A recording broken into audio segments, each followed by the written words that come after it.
Calculating standard cell potentials. Calculate the standard cell potential for the voltaic cell in which the following reaction occurs. We got sodium solid reacting with water to produce sodium hydroxide and hydrogen gas. Some high school chemistry questions are quite hypothetical and do not necessarily represent actual practical aspects of chemistry. Sodium reacts quite violently with water, and so they would not be suitable components of an electrochemical cell. However, we can still calculate a cell potential for this reaction. To help us identify the two half reactions of this redox reaction, write out the equation as a net ionic equation.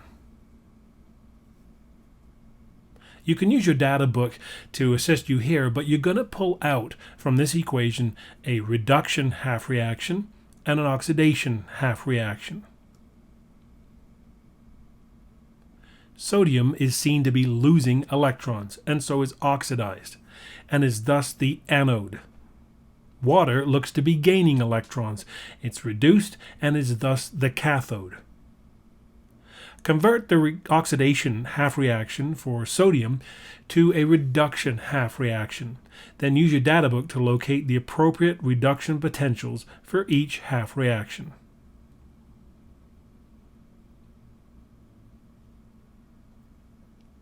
So while the coefficients of the sodium half reaction are now different to how they're shown in the net ionic equation, it doesn't make a difference to the reduction potentials.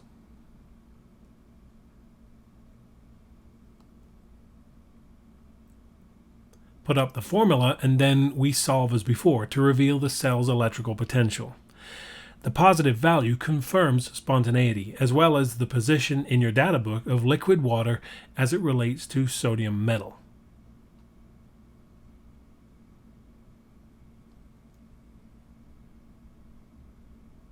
Changing the reference half cell.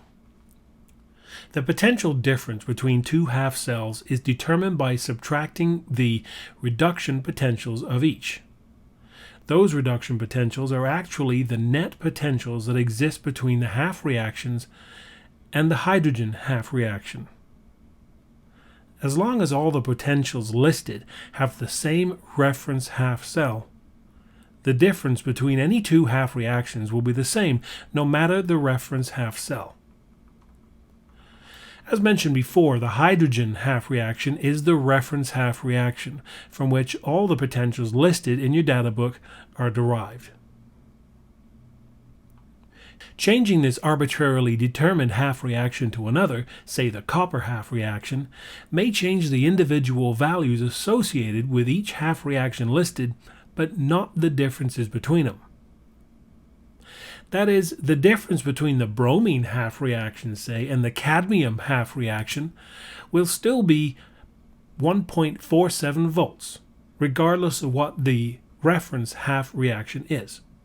I'll just put the 1.47 volts in the corner just to make a point. So if the reference half cell has been changed to the copper half reaction, what is the bromine half reaction potential now? This is the bromine reduction half reaction as shown in your data booklet. The positive 1.07 volts is the electrical potential when the hydrogen half reaction is used as the reference half reaction. This is copper's half reaction, and its half reaction potential when hydrogen is the reference half cell is positive 0.34 volts. The difference between the two is 0.73 volts. When copper is the reference half cell, it is assigned a zero potential, but the difference between the copper and bromine half reactions is still 0.73 volts. So that means the half reaction potential for bromine is 0.73 volts. When you look at the table of reduction half reactions, you'll notice the half reaction potentials above the reference half cell are positive, below are negative. Since bromine is positioned above the copper reference half cell, then the cell potential for bromine reduction half reaction is positive 0.73 volts. Now for the cadmium half reaction. This is how it appears in your data booklet, when hydrogen is the reference cell. The difference between the cadmium and the copper half reactions is 0.74 volts. But when copper is the reference half cell, there is still 0.74 volts between it and the cadmium half reaction. So the cadmium half cell potential is 0.74 volts. And since cadmium is positioned below the copper reference half cell, then the reduction potential for the cadmium half reaction is negative 0.74 volts. So finally, the potential difference between the bromine half reaction and the cadmium half reaction in our bromine-cadmium voltaic cell is still positive 1.47 volts. Not uncoincidentally, the same potential difference as when the hydrogen half reaction was the reference half cell.